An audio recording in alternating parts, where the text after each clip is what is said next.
clean licensing, and I will be leaving the meeting. Thank you very much. So, will we move on to the open session then? Agenda item number 3, 4, 5, and 6 are all minutes of previous meetings. So, Let's take accuracy. can I take them for accuracy then? Chair need to turn the cameras back on to accept the recording. Can members of the committee turn their cameras back on, please, just to accept the recording? Thank you.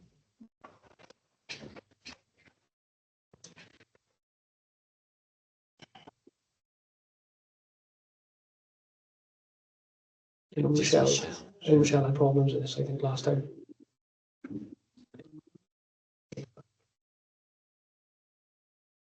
It's just waiting for Councillor Jones.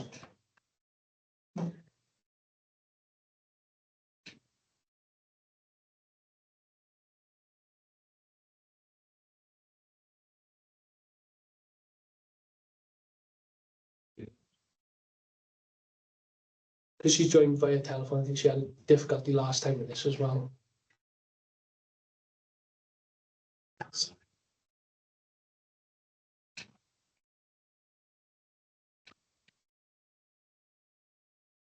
While we're waiting for Councillor Jones, obviously we are aware that there are members of the public attending today.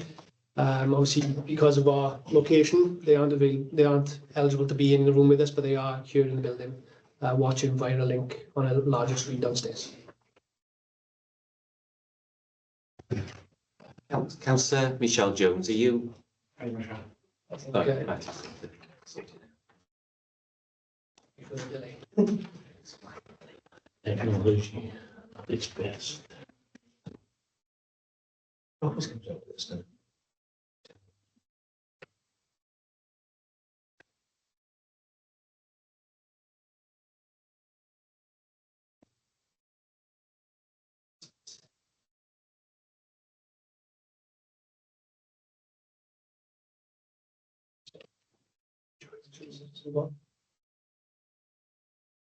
Yeah. Do we know, Matthew, what the problem is with Trying Michelle? to get access. She had access until the recording started. She's left and she's recoming in, so it's the groups now. So, well, Councillor Michelle Jones has some technical difficulties. She's trying to rejoin the meeting. So if you just bear with us, thank you.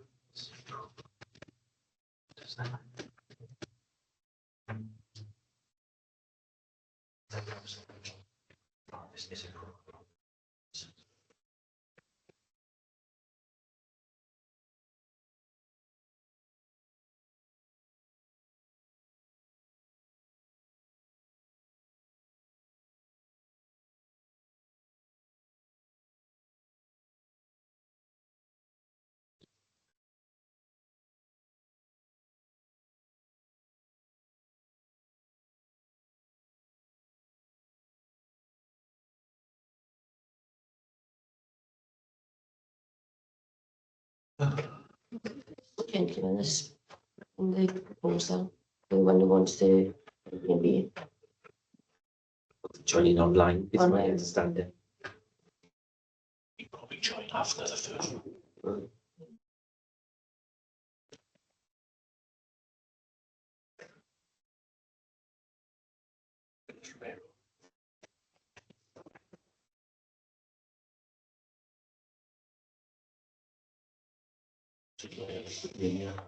I mean, I'm night's mind, so can we, is this gonna, can't Just just waiting, rejoin. just waiting on Michelle's.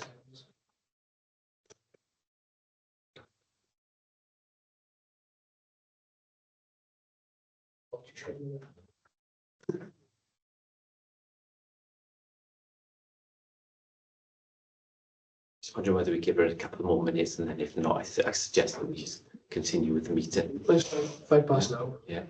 I think it'd be wise just a Yeah, just a couple of minutes. couple of more minutes and then we're going to proceed should Councillor Jones not be able to reconnect.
in the spirit of proceeding, I think it's 7 minutes past. I think we should just obviously carry on. If Councillor Jones does manage to join, then she can join in with obviously the item that she joined in on.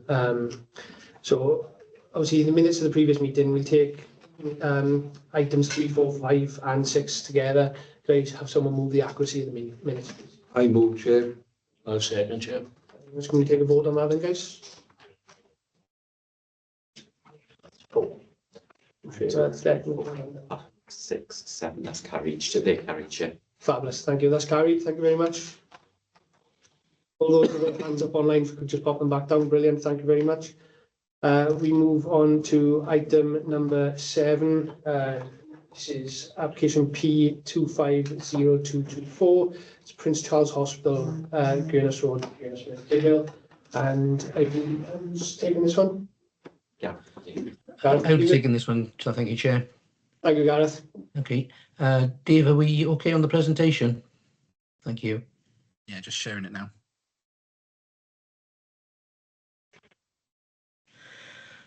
Okay, this is an application for a retention of an existing building at Prince Charles Hospital on the area of the hospital site outlined in red on the plan that you see in front of you.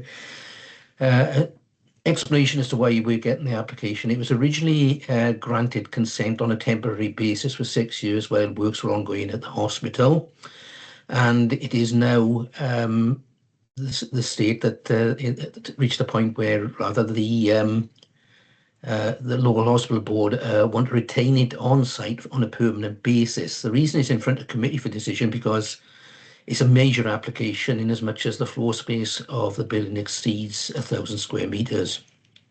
It's located on the southern side of the building, as you see, with the main block of the building being largely to the north of it and the Rumney wing to the east there.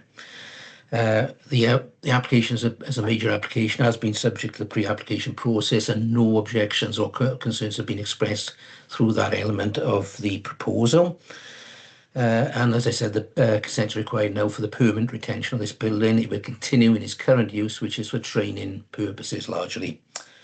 Members will see from the plans and photographs the building looks like. Can we scroll down a little bit there, Dave, to the photos? There's the general layout. As you see from the general layout, it's basically a teaching facility, seminar rooms, lecture rooms, that kind of thing. And if we scroll down to the photographs now, you can see that's basically the frontage of the building on the lower photograph, and the upper photograph shows the building in context against the main body of the building. That's looking northwards from the car park. As I said, in the process dealing with application, there is the application is entirely policy compliant. There's no issue with anything in the way of planning policy.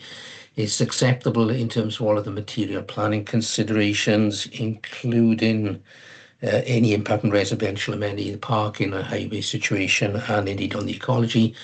Though on the ecology issue, we are recommending a condition to deliver net biodiversity benefit, and we would expect the health board to come up with a scheme to support that through the discharge of the condition process. Recommendation is for approval, subject to the conditions listed in the report. Before I move to questions, I'd just like to note that Councillor Michelle Jones did join the meeting throughout the course of that, so you won't be able to vote on this one, Michelle, okay? Any questions? Hello, Chair, can you hear me? Yes, Michelle. I was listening to it on my phone, so I heard everything that was said. It was just a Yeah, case sure. of I don't think you could hear or see me. So Couldn't see I'm you. happy. Okay, take that. Thank you very much, Michelle. Is that okay? Thank you. Absolutely. Right, any questions?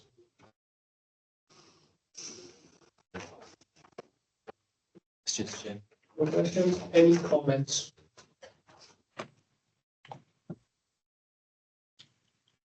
No comments. Have we got someone willing to move the recommendation? I move, Chair. Thank you very much. Second it, Chair. Thank you very much. So all those in favour of the recommendation, please raise their hands. 2, 3, 4, 5, 6, 7, It's only 8 of us. That's carried unanimously. Very much. Thank you. Moving on then to agenda item number 8. That is application P250231. And it's a change of use from a 3-bedroom dwelling to a 4-bedroom house of multiple occupation, 3 Eastfield Place, Plymouth Street, North Tidville. Who's taking this one? That'd be myself, Chair. Thank you very much, David. Floor's yours.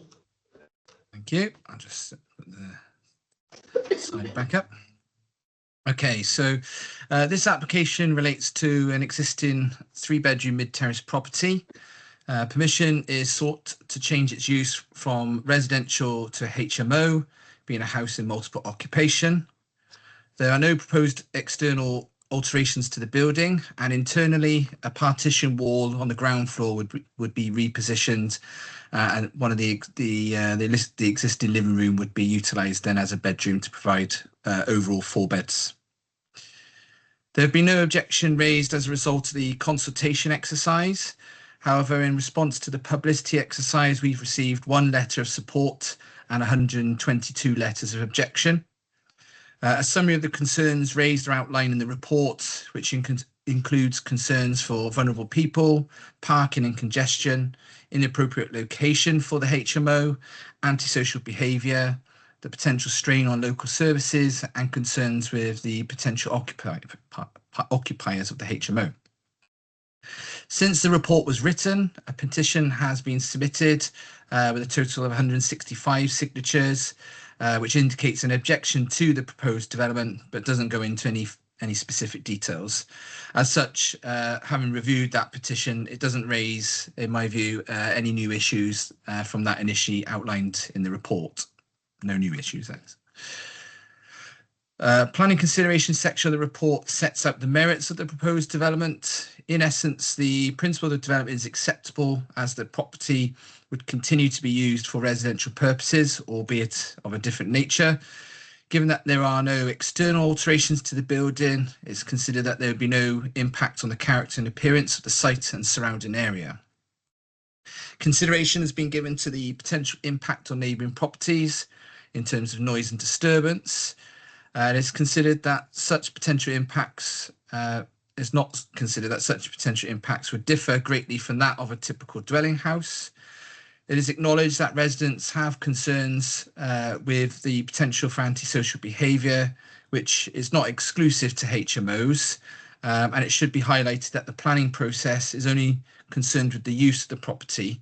The behaviour of future occupiers is outside the remit of the planning controls and would normally be a matter for the police, environmental health and the landlord to appropriately address. In this regard, it is noted that both the police and environmental health have not raised any objection. Whilst it's acknowledged that there are concerns with parking and congestion in the area, it should be noted that the parking requirements for the proposed HMO would not differ to that of the existing dwelling, and so any impact is not deemed to be significantly different to the present situation. In this regard, no highway safety concerns have been raised by the Head of Engineering and Highways. For the reasons set up in the report, the proposed development is deemed to be acceptable, and it's recommended that planning permission be granted subject to the conditions on 29. So just referring to the slides, the property in question is outlined in red.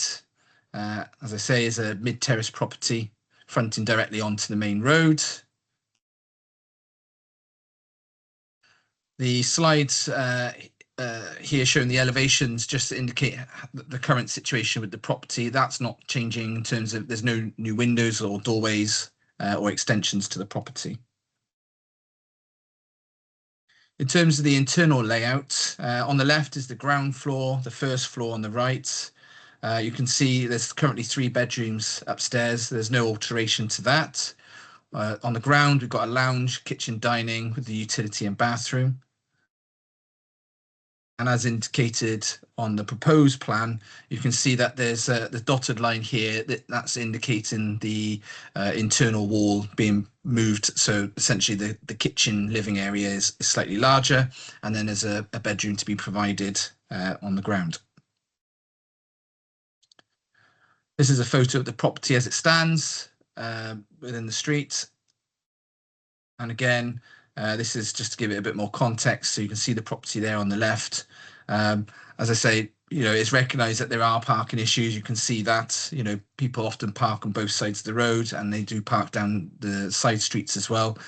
And whilst that's recognised as an existing issue, it's felt that that's an issue with the property as a residential property, and that wouldn't change significantly as a HMO. Thank you, Chair. Just before I go to questions and bring in the speakers, Councillor Michelle Jones, you did have your hand up for a short while there. Was it a legacy hand? It must have been. However, my screen did go off, so I missed some of what the officer was saying. So I unfortunately won't be able to vote on this item. Okay, Sorry. thank you. Thank you very much. So, in respect to the application now, we do have element of public speaking. I believe we have an objector, Mr. Mark Mason.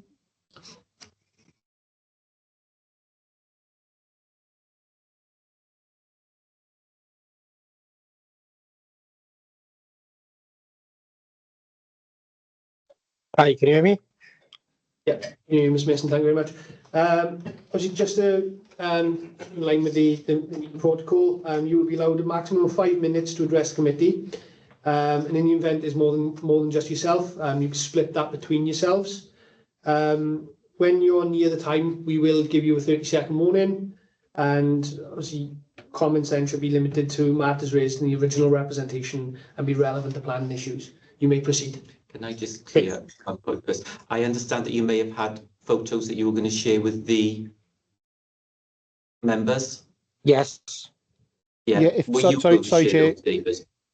Can I come in there, sec, please, Chair? Of course, you can. Mr. Mason did submit the photos in accordance with the procedure. I've got them on my machine here. So, Mr. Mason, would you like me to share them sort of and scroll through them as you're speaking, or just sort of towards the end? Yeah, well, there's a part in here literally where I say you refer to photos. We can flag them up then if you'd like. Yeah, no problem. I'll start sharing them when you refer to them. Perfect. Thank you very much. Mr. Mason, your 5 minutes starts now. Okay, thanks. So first of all, I'd like to begin with the fact that I wasn't personally informed about this HMO planning going in. I am the direct next door neighbour. I have been informed that both sides, both sort of houses neighbouring this property should have had letters sort of informing them of it officially, and we had nothing. First we see of it is a sign up on a lamppost with very little time then to sort of get involved and look into it or do anything more. So apologies for my behalf on sort of preparation, but at the same time, if I'd had that letter sooner, I could have come back with a lot more sort of factual information with regards to the law and etc. etc. So I'd be interested to know why I didn't receive a letter when my other neighbour in number 2 did. If anybody could find that out for me, that would be great. And then we go into the party application itself. So from what I can see online, it refers to rail access for refuge collection, which there isn't.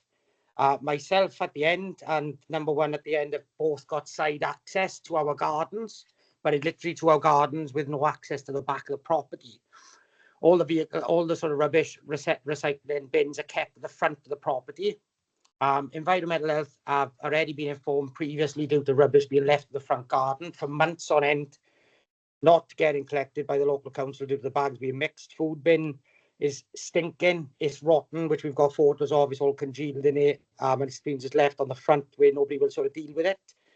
And it probably sort of takes us into the photos, because the next sort of question, query or sort of issue then is the lack of sort of ground maintenance. So there's the food bin just sat there for months on end. Bear in mind, this house is, at the moment, it's unoccupied probably 80-90% of the time. So, you know, there's adequate time for people to come and maintain it and look after this house properly, with having 4 additional families, potentially singles, dwelling, whatever, living in it. It's going to reduce the maintenance time dramatically, and they can't deal with it now.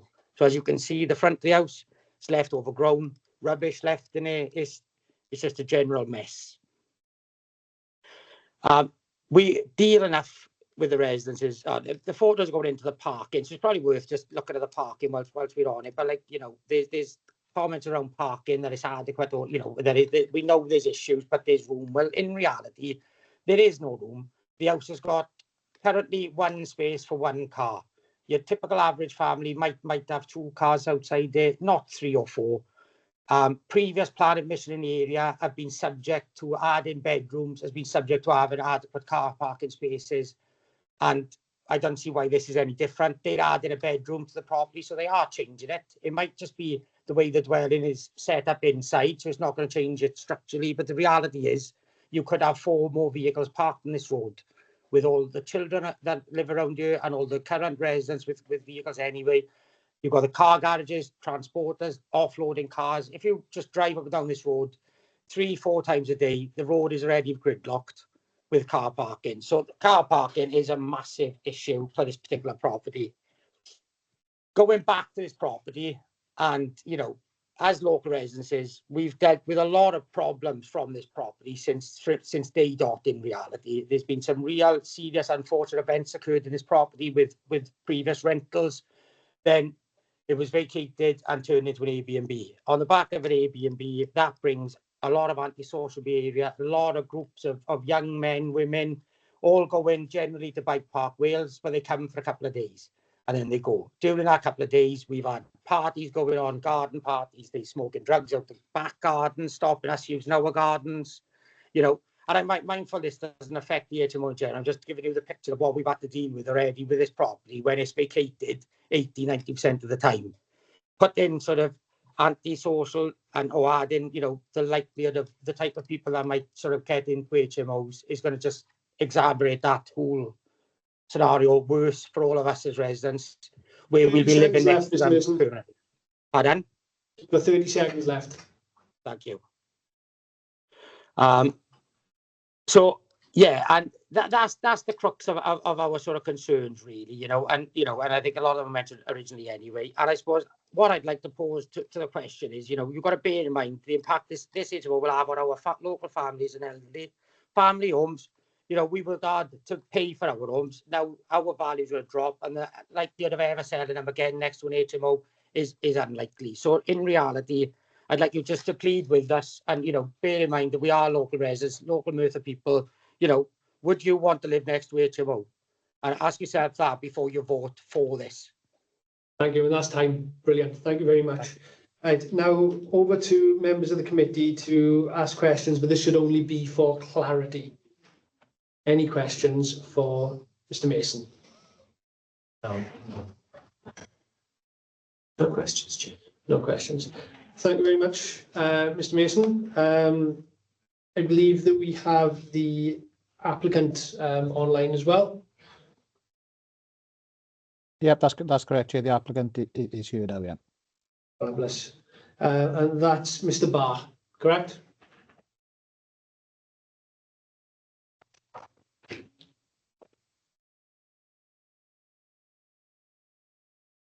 Sorry, can you hear me?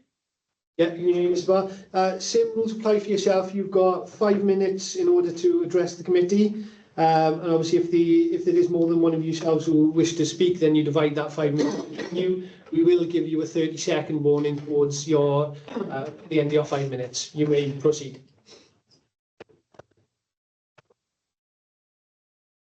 No problem. So do I have to start, or I listen to the committee first? Because it's my first time joining this, you see. So it's on you now to address the committee with obviously your side of the application, and then we will ask you questions then based on your presentation. Okay, not a problem at all. So my name is Rahim Ba. I'm the founder of director of Walia Property Group. I'm a property investor myself, and I've been doing it for over 9 years now. So the current property, Eastfield Place, was rented as a family property previously, and the tenant moved out, and due to some bereavement, they had to move out based on what happened in the property.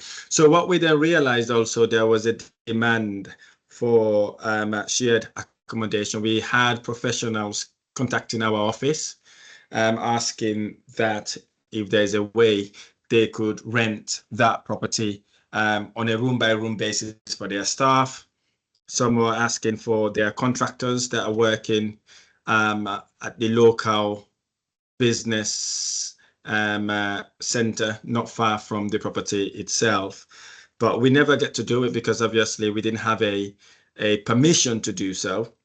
So due to the demand, I then spoke to my architect to do the application in a way that then we would provide accommodation for the people that needs that sort of accommodation in the area, and knowing that also it's not far from the city centre where the employers are. So we thought it was appropriate for us to be able to convert it into a C4 in order to be able to accommodate working professionals who may not be looking for a house to rent, but a room to stay whilst they're working for their employers, and so that then they would then travel back home over the weekend to stay with their families. So when we had repeated inquiries about it, that was the reason why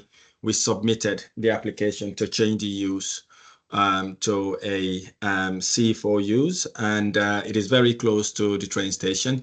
And I believe that the type of individuals that we'll be having in the property will not be obstructive to the neighbors, because purely they will be working professionals that are responsible people, but also have their own houses in most cases that they go back to anyways. So hence the reason why we are looking to provide accommodation for those people who needs it in that area. Have you finished then, yeah? Yes. Thank you very much. Right, I'll hand over now to the committee to ask any questions of Mr. Barr. Anybody got any questions? Councillor Clive Jones. Mr. Barr, I've got at least two questions.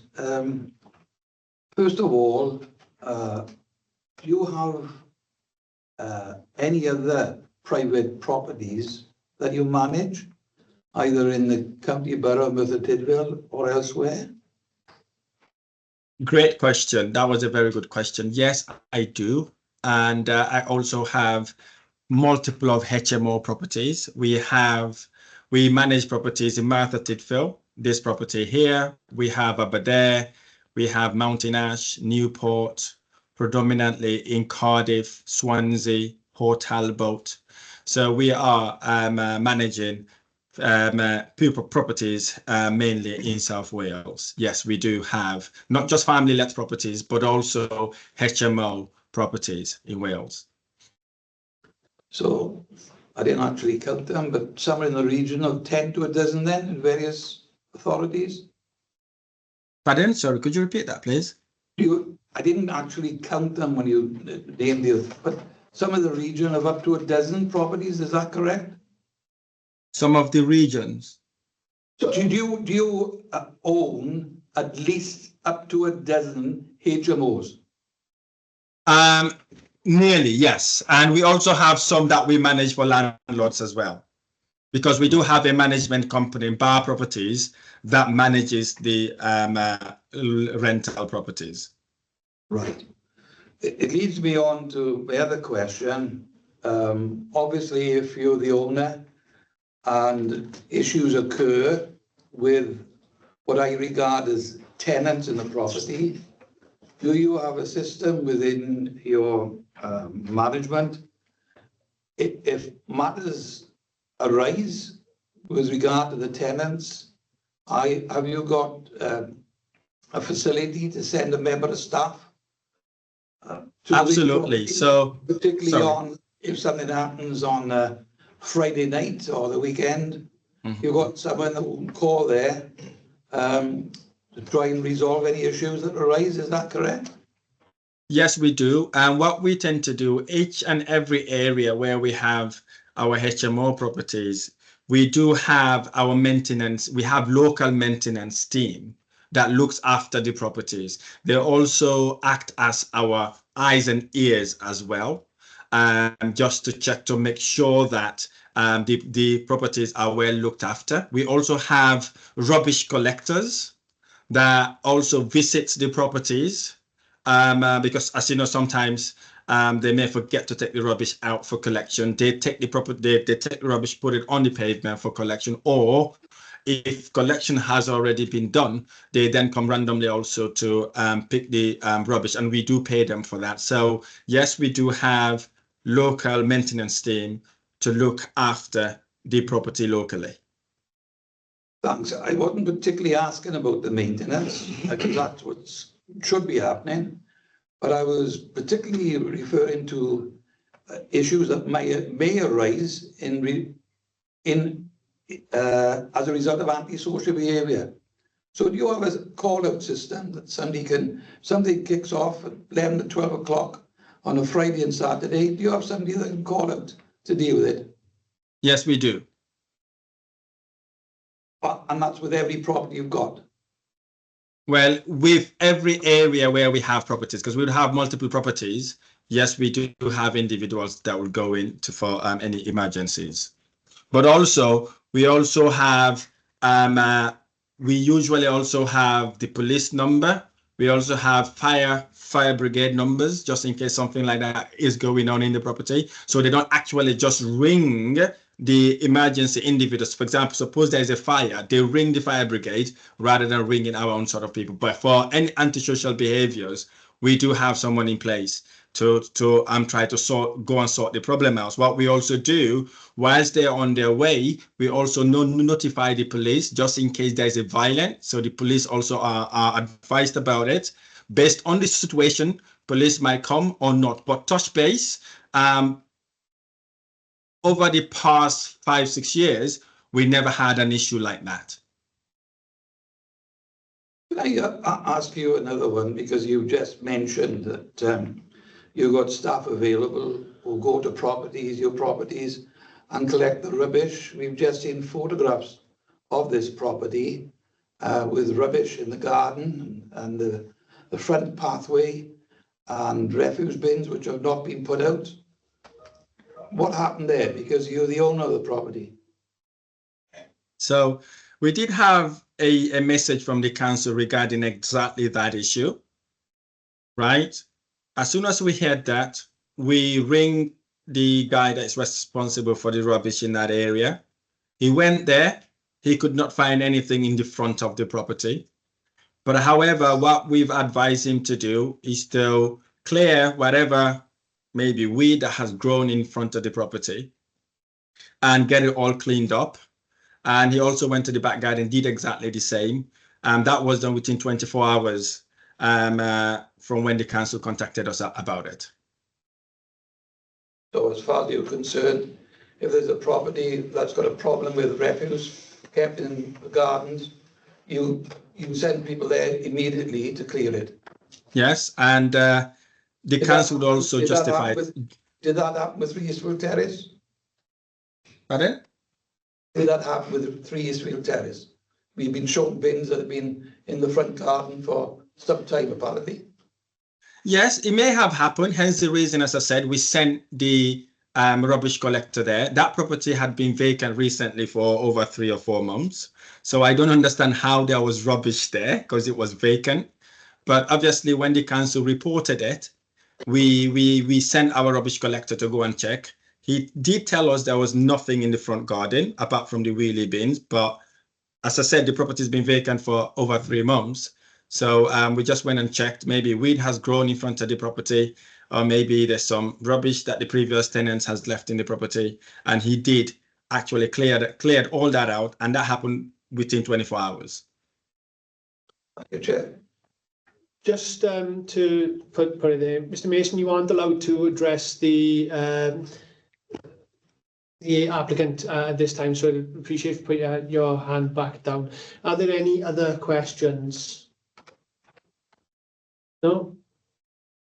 I suppose my only question would be, are your properties registered with Rent Smart Wales? Yes, they are. and you only exclusively cater to the South Wales valleys? Yes, we do. Okay, fantastic. So that's fantastic. Thank you very much for your time there. Obviously, I'm going to hand over now to the local ward members for them to have their time as well. So if you want to put yourself back, Mr. Barr, fantastic. Thank you very much. Thank you. Right, so handing over to the local elected members now. I have Councillors Andrew Barry and Julia Jenkins here. I believe Julia is going to go first. Julia, you have 5 minutes to present, obviously, yourself. Okay, thanks very much. I was contacted by the resident who lives directly next door to this property, and obviously they're opposing the HMO being brought there. I think we can see from photographs that it's in a bad state of repair anyway. I think the gentleman was just showing us now on the actual screen that the rubbish is still there where the gentleman said it had gone. We believe, from what the gentleman just said, he is stating it's going to be a HMO from a Monday to Friday only for people who are employed and then going home on the weekends. It's registered. You're asking for a HMO with 4 bedrooms. One is going to be downstairs, which is a small living area. We've all the opposing reasons we can come up with is traffic, parking, poor waste management, detrimental to the local community. There's no morals here at all. The lady who spoke to me was in tears. She got a mortgage property. She got 2 teenage children living there. No chance whatsoever of selling her house again if an HMO is put next door. We've also been told the gentleman who's just spoken has approached other residents in the area to buy their property, so he's obviously looking to expand his business. It's a residential area. It isn't for a street of HMOs.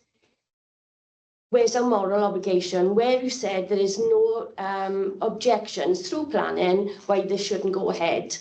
Well, there should be. There absolutely should be. HMOs, 80% of our calls as local councillors are taken with relating to all these issues. Yes, you can give the police the number, you can give the police numbers, you can give the fire brigade numbers, but as we all know, they don't turn up, or they turn up days later. The rubbish, I've seen photographs myself. The cannabis smoking that has gone on previously when the landlord has been contacted has done nothing about it. It's all right to come here now tonight and say this is what I intend to do. People are only going to be here Monday to Friday. They're going to be working. They're going to be this, they're going to be that. Once you get a HMO, you can put in whoever you want to. And I'm here on behalf of the residents in my ward. And I'm asking you to please turn this down, because this gentleman is not only looking to open this one, he's looking to expand in our area. And it's something as a local councillor, it's not a priority for us. We've got many, many families in Merthyr who are desperately seeking a 3-bedroom house. And I have to say, when I've looked at this property, it's not fit for purpose anyway. But if you could house a family for us, we'd be very grateful. But a HMO, no thank you. Thank you very much. I now hand over to Councillor Andrew Barry. Same rules apply. If you have 5 minutes, the floor is yours. And go. Thanks for letting us speak today. Here we are with yet another HMO. Start with parking issues. You saw Mark's photographs of the parking on both sides of the road. Didn't even need to show the fact that there are car dealerships below that property that deliver cars and pick up cars on a regular basis. And I get highways saying they've got no objections. When a highway is going to have objections, what's it going to take for them to have? Is it complete gridlock? Is it an accident? I just don't understand how they can ignore the fact that there's such congestion down there. two issues. The parking's an issue, but traffic flow is an issue as well. And it's going to get to a point where that road will be impassable. So they should have, if they don't have an objection, there should be comments from them, to be honest. In terms of what planning takes in consideration as material objections, I absolutely get this is no way a criticism of officers or planning law. You work with the tools you've got, but let me tell you, the tools aren't good enough. They are way out of kilter. Where's the material objection? People who've worked hard to buy houses and have to pay those mortgages. Where's the material objection when you have to work that extra shift to pay your mortgage, to have an HMO put next to you, ruining the value of that property? And when I talk about HMOs, we're able to talk in our ward about HMOs through experience. And yes, there are litter issues. Yes, there are antisocial issues. At the worst end, we've had armed police turning up at properties. That's what HMOs do to well-established, recognised residential areas. That's the damage they do. And yes, Raheem, we've heard many times before young professionals. What baffles me about what you said is, if you've got young professionals, why have you got a team that goes out to deal with antisocial behaviour? Those aren't good bedfellows, I would suggest. In terms of young professionals, we know who's going to be coming. We've experienced it. We experience it on a daily basis. As Julia pointed out, 80% of the calls to do with HMOs. It's not fair to the residents. It is morally corrupt. And we need to look at these planning issues. And I'm sure with the change of government, it'll all be looked at in the round, because this isn't fair to the vast silent majority. We are putting up with HMO after HMO. We got them in Plymouth Street, we got them in Church Street, we got them in Gilbarcannon, and reaction time is fine for the police. The police never turned up prior to HMOs. We never saw them. They were quiet, well-established residential areas where people deserve peace and quiet after paying substantial money, the biggest purchase of their life. They deserve the peace and quiet to live in those areas, and HMOs are taking that away from them. And not scaremongering, experience of what we've seen so far. And I implore the committee to turn this down, because it's not what this area needs. We need families living in those areas to take advantage of those established, quiet, peaceful residential areas and have somewhere to live in Merthyr, which fits the moral obligation I think this council, this committee has to give the residents of Merthyr. I'm not seeing it, and I'm not blaming planning. Planning work with the tools they've got, as I've said, but it's not right. Thank you, Chair. Thank you, Councillor Barry. Obviously, members don't ask any questions on this. Now, obviously, they were the views of the local members. I now refer to any closing comments, if needed, by the planning officer.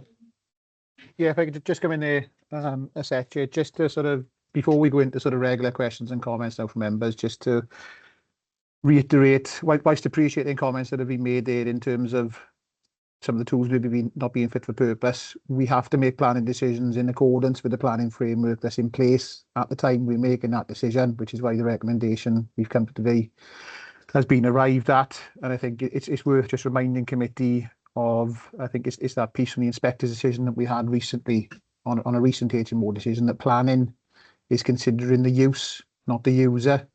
I said it isn't within the scope of planning to look to manage and control the behaviour of occupants of any property. It's the use itself that we need to make sure we're considering. Thank you, Craig. Mr. Bard, just to let you know, you have no further opportunity to speak now, I'm afraid. So, David, to you. Thanks, Chair. Just to come back on the point that was raised at the start there about the consultation, I've checked our records, and neighbour letters were sent to both number 2 and number 4. I think the objector was number 4. That was sent out to them on the 28th of August. I've got a copy in front of me if anyone does want to see it, but just to confirm that. Yeah, we didn't see them. Thank you, David. Right, so now we move on to questions from members as normal. Any questions?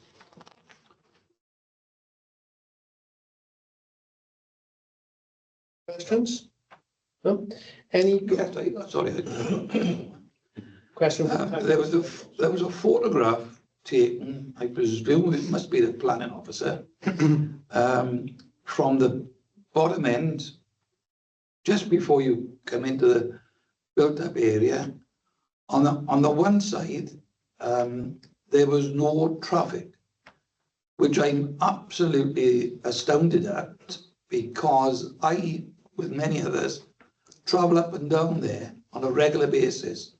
So could you tell me when that photograph was taken? Was it during the middle of August when a lot of people are on holiday? That's a Google Maps image.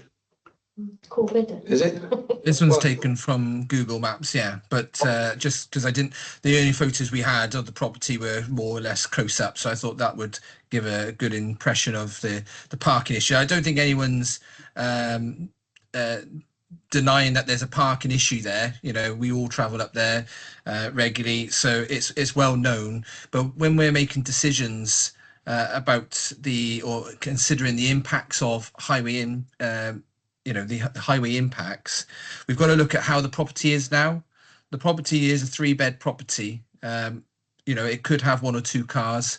As a HMO, again, it could have 1 or 2 cars. It could have one for every resident, which could be the same for a family which has got kids that are learning to drive. So the comparisons, unfortunately, are, and in terms of the parking requirements, are the same when it comes to this. In this regard, the property is looking to increase the bedrooms from 3 to 4. Well, they could do that in any case without the need for planning permission. So you could potentially have a family of 4 people living in there, which could have a very similar impact to the HMO. Do you accept, because there's going to be 4, I refer to them as tenants, because that's what they'll be. They'll be renting 4 bedrooms. And we've just been told that wherever they are, will only be there on a Monday to Friday.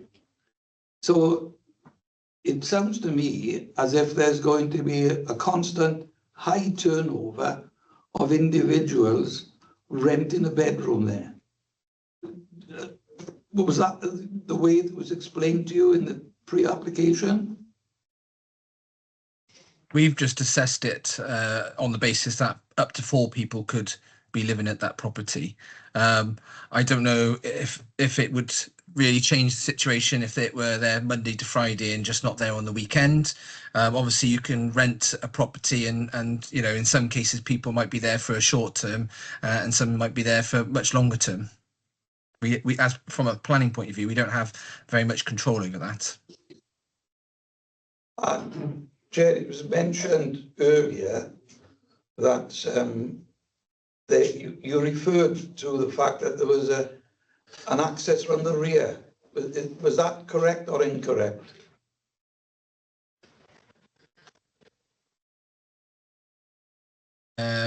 I'm not sure if there is much of an access from the rear. Perhaps there is, but again, there's no vehicular access. So if there's a footpath and they've got a right to use it, then that could continue to take place.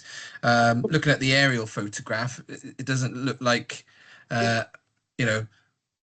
would lead anywhere. Obviously, you've got the railway line running behind it, as you can see in the aerial photograph. But yeah, as far as I'm aware, there's no scope for any vehicular access. Well, I can assure you that there's never been an access at the rear. I was born and bred, not in that street, but not many miles away. There's never been a rear access there. Finish with the questions, Clive? I think so, yes. Thank you very much. Any other questions? Any comments? Councillor John Thomas. Yeah, thank you, Chair. Firstly, can I echo everything that my fellow council members, planning committee, plus my own ward members have said this evening. And I echo everything that they've said. But here we go again, HMO. Firstly, can I say, I'm dumbfounded to read that again, no objection from highways officers and South Wales Police. On the 24th of September this year, we concluded with yet another traffic survey of that area, which we are still awaiting the results of, regarding the speed of traffic and parking along Gladstone Terrace and Eastfield Place. The cars are parked with two wheels on the pavement, but still there is only room for one line of traffic at any one time to pass through. Regarding the police, antisocial behaviour issues around the town ward are all coming from occupiers of these HMOs, where I must say we are inundated and overrun in the town ward with these HMOs. Residents have rightly so made objections to this application, as the property is currently a B&B. It's in a bad state of repair. Obviously, looking at the photos, this needs to be gutted if this application does go ahead. But anyway, it needs gutting to be put back on the market as a property. Obviously, the only interest is on the financial gain that these properties bring. Parking is a big issue. Ever since I've become a councillor, it is an absolute nightmare in this area.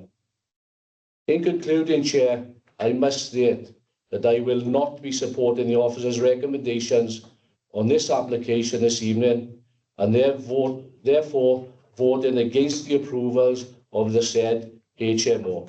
Thank you, Chair. Thank you. Clive? Yes, Chair. This is an area, this is a street that in the past has been well sought after for particularly families to live there. Currently, because I checked, on the housing waiting list, there are 716 families with one or more children waiting for accommodation.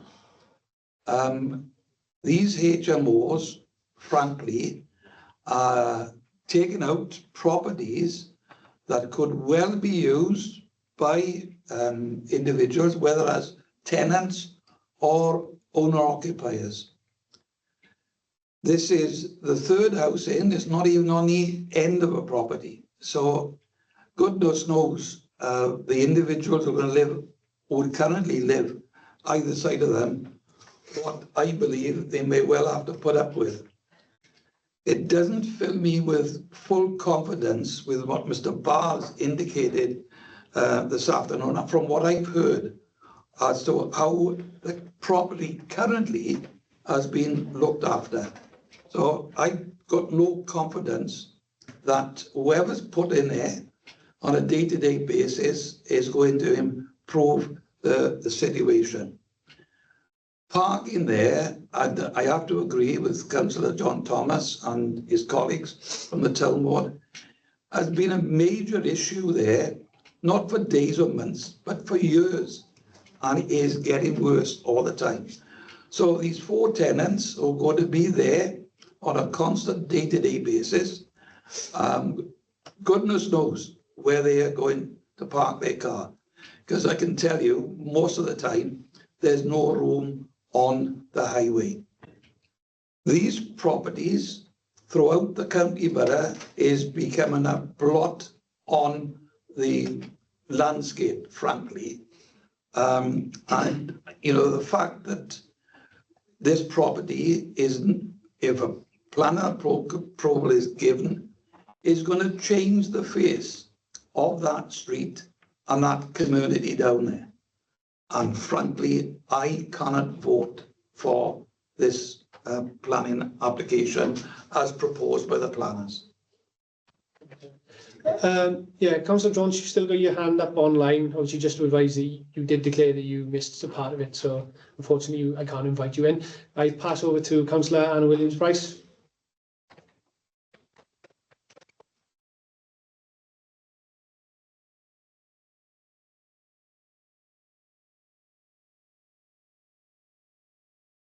Thank you, Chair. I would like to reiterate my concerns again about the disconnect between how highways issues are perceived and reported into this application compared to the experience of residents. We've had several applications of this nature where there's been no concern raised by the Highways Department, but they are issues known to both ward members, and I would argue in the case of this application to the majority of residents in Merthyr Tydfil, being it is a major road between the town centre and the south of the borough. So again, I do have my concerns that we're not receiving the full picture and consideration when no objections are being received from the highways team, because it seems evident to people who live in that area and use these roads that parking and highways is a significant problem in this area at present. Also, I appreciate the comments made regarding the change of use and the perception that would not alter any highways issues compared to current use. But again, I do not believe that's credible to argue that a family home would produce the same amount of parking and highways issues as a house of multiple occupation. Thank you. Hey, Councillor Winifred, any more comments before I bring one in? No. Although obviously we may not agree with everything, every aspect of it, our approach is guided by established policies and regulations. And in this case, we are following Welsh Government guidelines, which the framework, obviously it is the framework we must operate in. That being said, obviously I very much, we've all been in these situations before with HMOs. We've all come up against them, and we'll all fight for what our communities and our residents believe in. With that being said, if there are no more comments, no more questions, then I need someone to propose the recommendation. I'll propose the recommendation. Thank you, Clive. Anyone to second, please?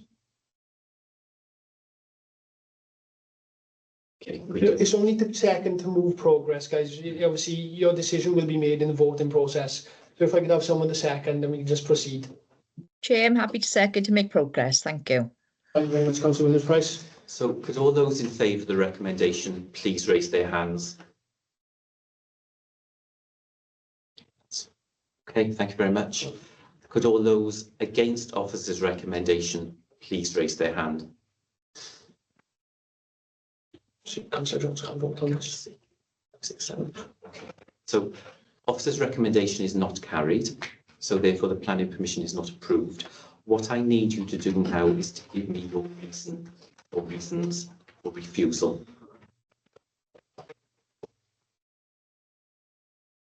Well, I'll start off with one, because we've discussed it thoroughly, and that is in relation to the parking issue. And can I move this one for starters, that this proposed planning development would give rise to an increase in the level of on-street parking and congestion to the detriment of highway safety.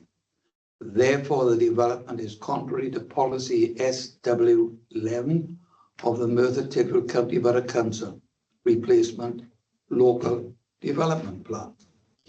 Councillor Jones, are there any other reasons for refusal, or are we just going to go with that one reason? Just the one. Just the one. Okay, so is it just the one we're talking about? Because I could give another one, but it's up to the rest of the members. Well, there are many reasons behind, obviously, the refusal. They have to fall within the guidelines and policy, and that one does. Do you have any others, Councillor Jones, or was that? Well, I did, but My understanding from what you've said, Councillor Jones, is you are happy to go with that one recommendation for refusal, as it is a planning material. Yes, it's a planning reason. Yeah, it is. But then I have another one, which is ones are not. Sorry, Chair, can I just come in a second there? Just to sort of make the point that one strong reason for refusal can quite often be better than looking to increase the numbers of reasons for refusal. So I think having a strong reason for refusal is probably the way forward with this one. Thank you for your feedback on that, Greg. We have one reason for refusal then, which I will ask the chair to read out, so that we all understand what the reason, we all know what the actual reason is. So I've got it in slightly different wording to yourself, Clive, but what I have here is the intensification of the residential use of the property and the associated increase in traffic movements and on-street car parking will have an unacceptable impact on highway safety, contrary to the requirements of policy SW11 of the replacement LDP. We're on the same path, doing exactly the same. That's what you said, wasn't it, Clive? I think I've done a couple of more sentences. So we have the one reason for refusal. So we now need someone to move that is the reason for refusal that you're going to go with, someone to second it, and then members will vote on that. So Can I have someone to move Happy it? to move, Chair. I'm happy to second it. So could all those in favour of the reason for refusal please raise their hand?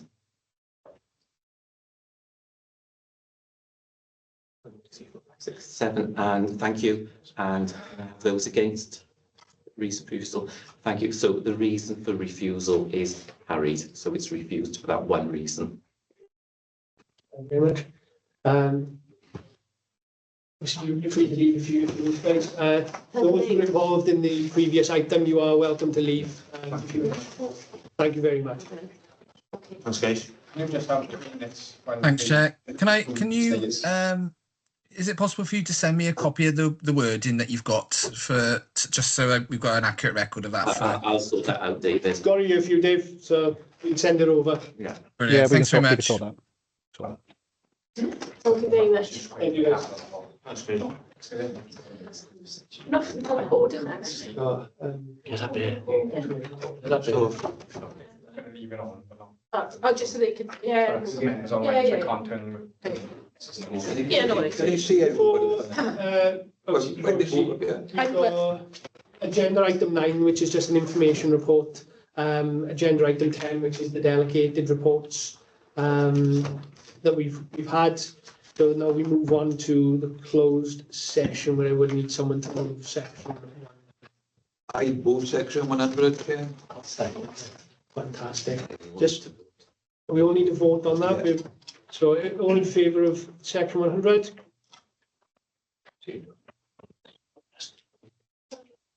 Thank you, it's carried unanimously. Thank you very much. The recorded, Chair. Thank you, Can we Chair. stop the recording, please?